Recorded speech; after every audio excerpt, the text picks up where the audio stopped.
MP Prakash Ballari ಜಿಲ್ಲೆಯ ಪ್ರಮುಖ ಗಾಂಧಿವಾದಿ ಸ್ವತಂತ್ರ ಹೋರಾಟಗಾರ, ಕರ್ನಾಟಕ ಏಕೀಕರಣಕ್ಕೆ ದುಡಿದ ವಲ್ಲಭಾಪುರದ ಮರಿಸ್ವಾಮಯ್ಯ ಮಠದ ಪಾಟೀಲರ ಮಗನಾಗಿ 1940 ಜುಲೈ 11ರಂದು ಹುಟ್ಟಿದ ಮಠದ ಪಾಟೀಲ ಪ್ರಕಾಶ ಕನ್ನಡ ನಾಡು ಕಂಡ ಸುಸಂಸ್ಕೃತ ರಾಜಕಾರಣಿ.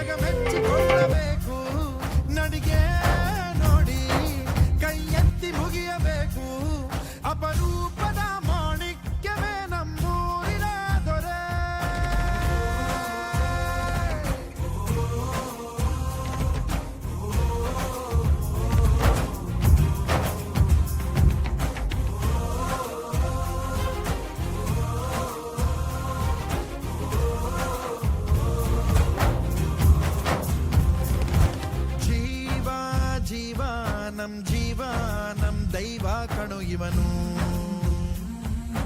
ನಮ್ಮ ಊರ ಕಣ್ಣಾಗೋ ಸರದಾರ ಕಣು ಇವನು.